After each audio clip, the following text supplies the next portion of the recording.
Curry చూసారా friends? చూస్తేనే అసలు టెంప్టింగ్‌గా ఉంది. గోంగూర పచ్చిరొయ్యల కర్రీ ఎలా చేసుకోవాలో చూసేద్దాం రండి ఈరోజు.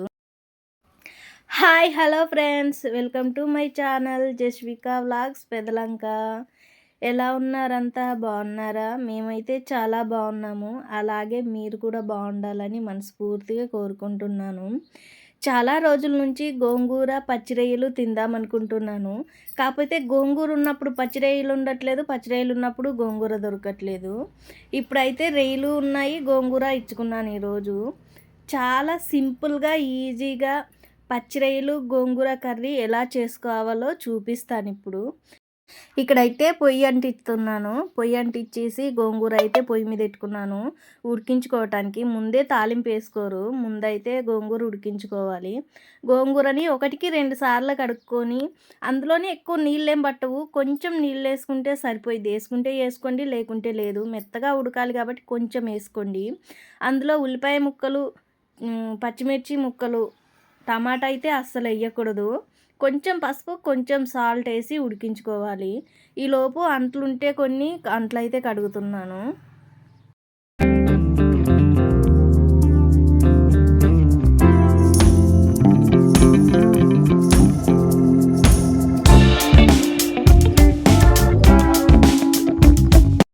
ఇప్పుడు ఇక్కడ వస్తే కూర అయితే అంట్లు కడిగేలోపు ఉడికిపోయింది.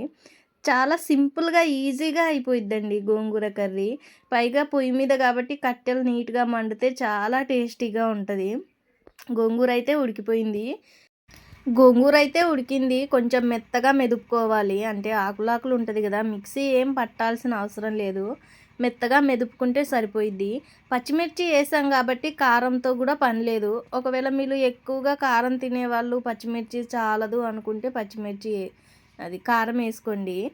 నేనైతే ఇప్పుడు ముందే ఉడికించుకున్న రొయ్యలైతే వేసుకుంటున్నాను. రొయ్యలేసి కలుపుకొని మళ్ళీ కొద్దిసేపు ఉడికించుకోవాలి.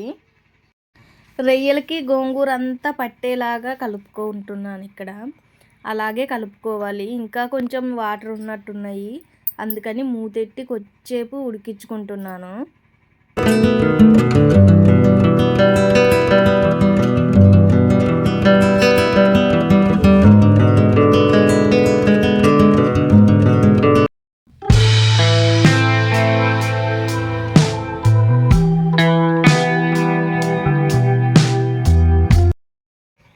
అలాగే మన వీడియోని ఫస్ట్ టైం చూసే వాళ్ళైతే ప్లీజ్ ఫ్రెండ్స్ లైక్ చేయండి, షేర్ చేయండి, కామెంట్ చేయండి.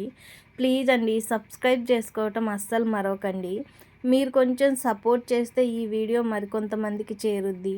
ప్లీజ్ లైక్ చేయండి. ఇక్కడ గోంగూర అయితే ఉడికిపోయింది. ఇప్పుడు వేరే ప్లేట్లోకి తీసుకుంటున్నాను. తాలింపు అయితే వేసుకోవాలి.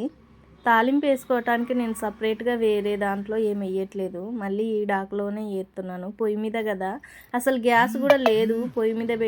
గ్యాస్ మీద పెట్టి వేరే దాంట్లో వేద్దామంటే, అందుకనే దీంట్లో మళ్ళీ వేరేది ఎందుకు మసి పట్టించటం అని చెప్పి దీంట్లోనే వేస్తున్నాను. గోంగూర అంతా ఒక గిన్నెలోకి తీసుకున్నాను. ఇప్పుడైతే తాలింపు ఖర్చులు వేసుకుంటున్నాను. కొంచెం నూనె వేసుకొని పచ్చెనగపప్పు, జీలకర్ర, ఆవాలు, కొంచెం ఎండుమిర్చి, కరివేపాకు వేసుకొని బాగా ఏగనివ్వాలి. అవన్నీ వేగాక ఇప్పుడు గోంగూర వేసి కలుపుకోవటమే. చూడండి గోంగూర అయితే ఇలా వేసుకుంటున్నాను. గోంగూర మొత్తం వేసి కలుపుకోవాలి.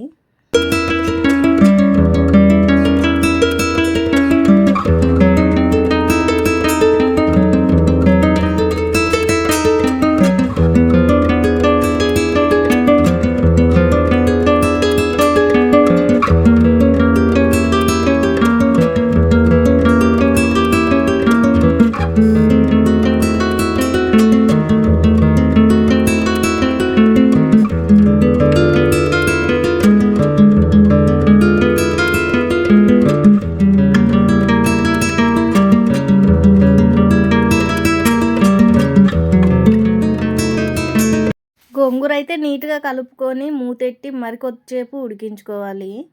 ఇలాగా నూనె తాలింపు వేసాక మరికొద్దిసేపు ఉడికించుకుంటే టేస్ట్ అయితే చాలా అంటే చాలా బాగుంటుంది. చూసారా ఎంత టెంప్టింగ్గా వచ్చిందో కర్రీ. అసలు నిజంగా మీరు నమ్మరు, చాలా అంటే చాలా టేస్టీగా ఉంది. మీరు ఎలా చేసుకుంటారో తప్పకుండా కామెంట్ చేయండి. బాయ్.